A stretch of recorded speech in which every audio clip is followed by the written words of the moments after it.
बिस्मिल्लाहिर्रहमानिर्रहीम। आज हम लोग सीखेंगे एम्प्लॉय का एक सैलरी का जो फॉर्म किस तरह डिज़ाइन करना है जावा स्विंग के अंदर, और साथ में हम लोगों ने उसका फिर बैक एंड कोड वगैरह और फिर उसको हम यूज़ करके देखेंगे कि इससे जो हम करना चाह रहे हैं क्या वो काम हो रहा है कि नहीं। तो उसके लिए हम अपना सॉफ्टवेयर ओपन करेंगे और सॉफ्टवेयर को ओपन करने के बाद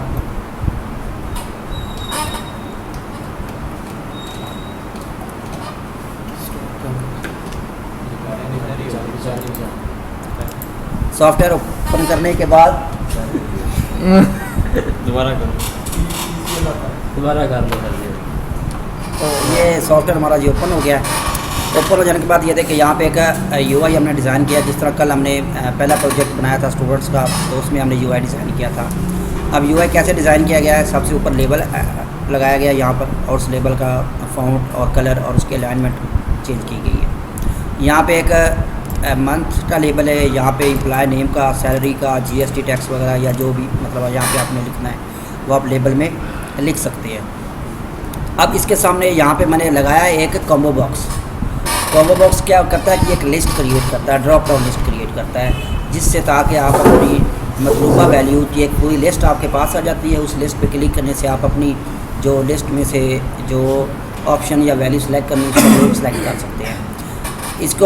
इसके ऊपर लिस्ट कैसे बनती है वो ज़रा मैं आपको यहाँ पे हम देख लेते हैं। इसके ऊपर आप डबल क्लिक करेंगे ना तो आपके पास ये देखिए ऊपर एक ऑप्शन शो हो गया यहाँ पे लिस्ट के लिए। ये कह रहा है atoms in the model 1 line पर एटम, यानी एक लाइन में आपने एटम अपने लिखते जाना है। यानी पहले जनवरी लिखा, फिर फरवरी, फिर मार्च, इंटर करके ये नीचे आएगा ऐसे, बैक स्पेस से वापस जाएगा। उसके बाद आपने इसके ऊपर ऐसे ओके कर देना। क्लियर हो गया। अब इसका जो नेम रखा है मैंने वो है कॉम्बो बॉक्स 1। यानी यहाँ पे आपको पता है हम जो फील्ड नेम है वो तो हम कोई भी दे सकते हैं, लेकिन ये कि उसको ज़रा याद रखिएगा कि क्योंकि हमने कोड के अंदर इसको इस्तेमाल करना था, जैसे हमने कल इस्तेमाल किया था। उसके बाद एम्प्लॉय नेम में टेक्स्ट बॉक्स ऐड किया गया है और इसका नेम TXT नेम सेट किया हुआ है। और उसके बाद यहाँ पर TXT सैलरी, यहाँ पे GST टैक्स का टैक्स लिखा गया और मैंने नेट टैक्स नेट लिख दिया। नीचे यहाँ पर मैंने 3 चेक बॉक्स बनाए हैं जिसमें ये शो करवाया है कि ये जो एम्प्लॉय है हमारा फुल टाइम है, पार्ट टाइम है या डेली बेसिस पे काम करता है।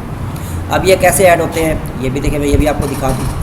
ये देखिए हमारे पास ये आ रहा है चेक बॉक्स, ये लिखा हुआ है। इसको उठाएँ यहाँ से सीधा जहाँ छोड़ना है यहाँ पे ऐसे छोड़ दें तो ये देखिए मेरे पास एक चेक बॉक्स ऐड हो गया। इस चेक बॉक्स के ऊपर क्लिक करके आप इधर आके इसका लेबल यहाँ से ये देखिए चेंज कर दें। क्लियर हो गया। अब अगर फ़र्ज़ करें हम इसमें लिखना चाहते हैं कि जी परमानेंट, तो ये देखिए एक परमानेंट का हमने बॉक्स क्रिएट कर दिया यहाँ पर, ये देखिए। ठीक है।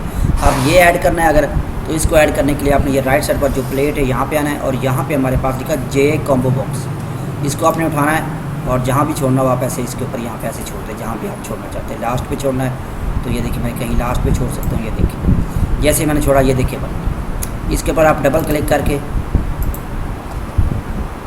डबल क्लिक करने के बाद आप इसमें जो लिस्ट है अपनी वो क्रिएट कर सकते हैं। एनीवे मैं इसको डायल मारता हूँ। ये करने के बाद यहाँ पे इस यूआई अपनी सेट करने के बाद आपने जी एक बटन क्रिएट करना है कैलकुलेशन के नाम से या रिज़ल्ट के नाम से या एक्शन के नाम से, जो भी उसके ऊपर टेक्स्ट आप देना चाहें। और उसके बाद आपने इसको अपना इसका जो फील्ड नेम है वो आपने इसके ऊपर सेट कर देना।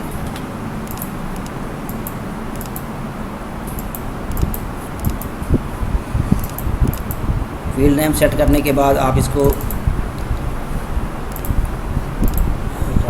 हाँ जी, यहाँ पे आपने बटन के ऊपर राइट क्लिक करना है। राइट क्लिक करने के बाद यहाँ पे आपके पास एक ऑप्शन आएगा यहाँ पे क्रिएट लिसनर, इसके ऊपर आपने क्लिक करना है। जो ये क्रिएट लिसनर के ऊपर आप क्लिक करेंगे तो आगे से आपने एक्शन लिसनर्स को सिलेक्ट करना है, जैसे हमने कल किया था, बिल्कुल सेम वैसे ही करना है आपने। ठीक है।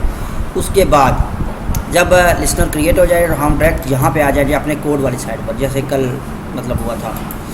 उसके बाद आपने जहाँ पे जब कोड में आना है तो आपने अपनी जो क्लास है, जैसे कल हमने यहाँ पे स्टूडेंट क्लास का नाम रखा था, आज एम्प्लॉय रखा है ताकि हमें क्लास का नेम याद रहेगा। सिलेक्ट करना है इसको आपने। सिलेक्ट करने के बाद आपने यहाँ पे आना है कोड के अंदर, बिल्कुल सेम तरीका जो कल हमने सीखा था, और जनरेट पे क्लिक करके अपना मेन जो फॉर्म है उसको आपने सेलेक्ट कर लेना। उसके बाद आपने अपने नीचे कोड पे आ जाना। लो जी, कोड में आपने यहाँ पे डबल अपना डाटा टाइप डालनी है और यहाँ पे एक वेरिएबल बना लेना है सैलरी के नाम से। उसको यहाँ पे बिल्ट इन फंक्शन दिया डबल डॉट, हमारे पास पार्स करे किसको, जो भी डाटा मेरी एम्प्लॉय सैलरी के अंदर होगा ना, उस डाटा को ये पार्सिंग करे। ठीक है, double dot parse double. Double क्यों? क्योंकि आपको पता है डबल के ऑप्शन मैंने आपको बताया जिसमें आप मल्टी डिजिट यूज़ कर सकते हैं। अब सैलरी जो है वो तो 2 डिजिट भी हो सकती है, 4 डिजिट भी हो सकती है, 10 डिजिट्स भी हो सकती है। इसलिए अगर हम स्ट्रिंग करेंगे या दूसरा, तो उसमें आपको पता है उसकी बाइट्स कम होती है, लिमिट कम होती है। इसलिए डबल ताक जितनी भी डिजिट होगा ये इसको जो है ना एक्सेप्ट करेगा, इसको आगे गेट कर लेगा। अच्छा, double dot parse double, bracket के अंदर टेक्स्ट, ये क्या है? ये मेरा जो सैलरी में का नेम मैंने दिया था TXT की सैलरी, ये यहाँ से उसने ये उठा लिया। अगर हम चाहें तो हम दोबारा भी ये कोड दोबारा मतलब लिख सकते हैं, बस ये ज़रा टाइम की बचत के लिए ज़रा जल्दी हो जाएगा। ठीक है, TXT की सैलरी डॉट गेट टेक्स्ट, बिल्कुल सेम वही चीज़ें जो कल हमने सीखी थी, बस ये थोड़ी सी चीज़ें ना चेंज हैं इसके अंदर। अब यहाँ से इसने क्या करना है कि जो सैलरी का वेरिएबल है इसके अंदर ये किसको स्टोर करेगा? हमारी TXT की सैलरी का जो टेक्स्ट बॉक्स है इसको, इसके अंदर जो भी डाटा होगा उसको क्या करेगा? गेट कर देगा। ठीक है, उसके बाद नीचे आके मैंने 2 वेरिएबल बना लिए, एक टेक्स्ट के नाम का बना लिया और एक नेट सैलरी के नाम से। पूरा नेम नहीं मैंने लिखा, ऑफ शॉर्ट सा नाम लिख दिया है, एन सेल। नीचे अपनी कंडीशन अप्लाई करवा ली, इफ़ सैलरी। अब ये सैलरी कहाँ से आई है? ये मेरा वेरिएबल है, ये जो मैंने बनाया हुआ है। ये वेरिएबल नेम आप कोई भी दे सकते हैं, ज़रूरी नहीं कि मैंने सैलरी लिखा है तो आप भी सैलरी ही लिखें। सैलरी इसलिए लिखा है क्योंकि इस तरह ना, जिस तरह का हम प्रोजेक्ट बना रहे हैं सैलरी, एम्प्लॉय सैलरी का, तो ज़रा ना ये अल्फाज आपको फिर इजी याद रहेंगे। हाँ जी, यहाँ पे मैं ये चीज़ है। ठीक है ना, तो अगर आप कोई ऐसे नाम लिखते हैं या ऐसे नेम लिख देते हैं, फिर आपको आगे जाके मसला बनता है जब, क्योंकि आपको पता है कोड के अंदर हमने बैक एंड पे जो भी नेम देने वो यहाँ पे यूज़ करने होते हैं। ठीक है ना, इसको हमें याद रखना पड़ेगा।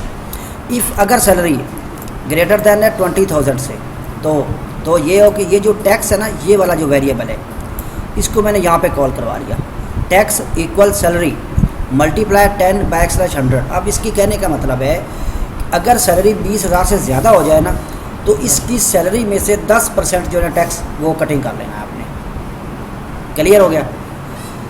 फिर एक कंडीशन कंप्लीट हुई, दूसरी पे आ गया, एल्स इफ़, और अगर ये ना हो और अगर सैलरी हो 30,000 से ज़्यादा, तो फिर इस तरह इसकी सैलरी में से जो टैक्स है इस सैलरी को मल्टीप्लाई करना 20/100।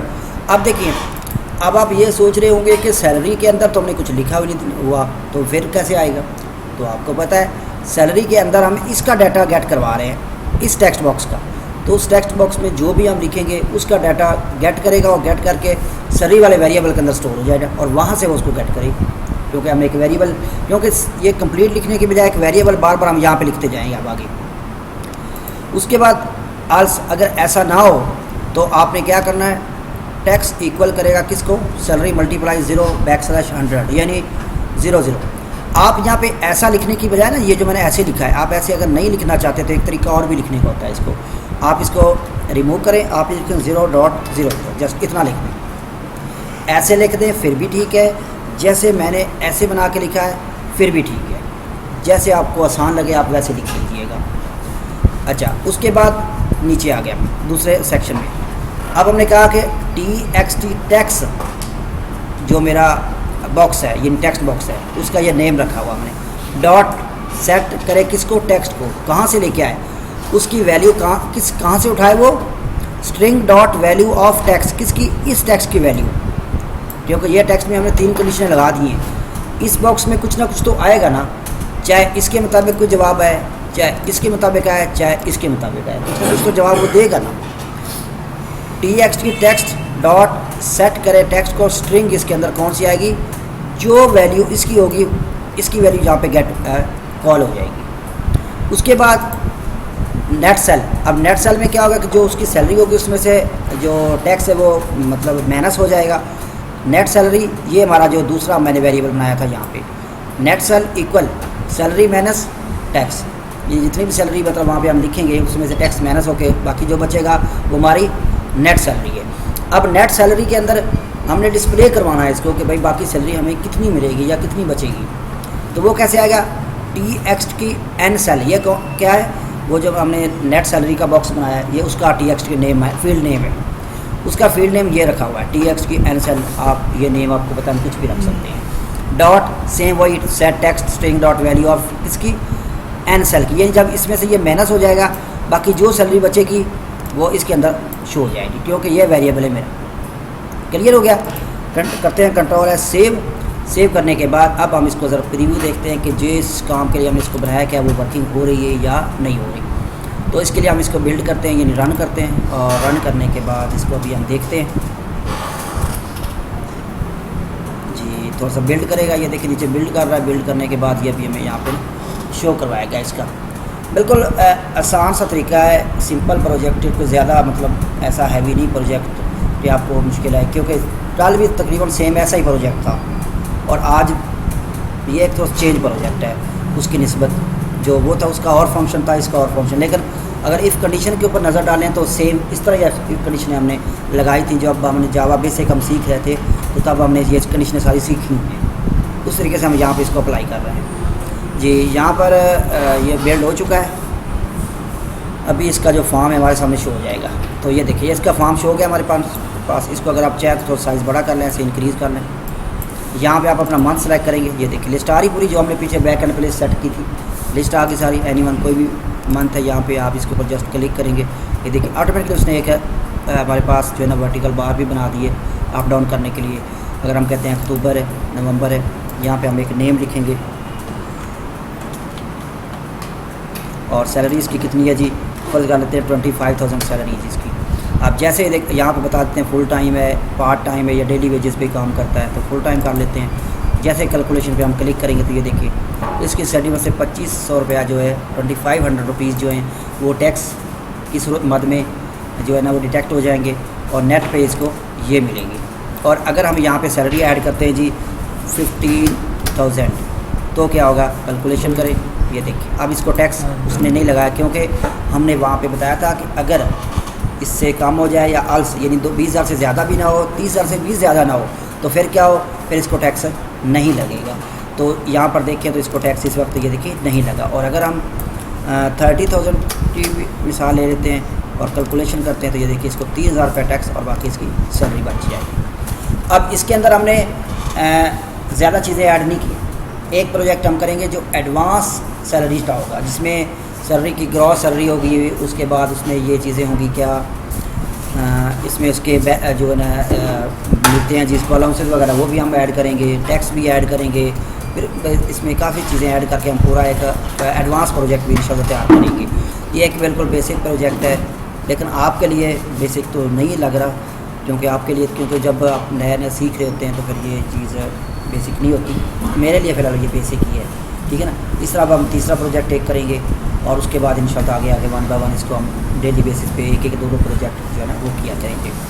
अच्छा, यहाँ पर यह चीज़ कंप्लीट होगी आपके पास, ये प्रोजेक्ट क्लियर है। अगर किसी बच्चे को यहाँ पे कोड को समझने में मुश्किल आ रही है या कोई नहीं भी समझ आ रहा तो आप मुझसे पूछ लें, मैं इंशाल्लाह आपको क्लियर कर देता हूँ। तो ये था हमारा आज का प्रोजेक्ट। अब आपने ये प्रोजेक्ट तैयार करना है और कोशिश करनी है कि इस प्रोजेक्ट से आइडिया लेके आप अपनी पास से कोई एक दो प्रोजेक्ट और तैयार करें, ठीक है। तो इसकी प्रैक्टिस करें, फिर आप मुझे बताएं, फिर इंशाल्लाह कुछ पूछना है तो।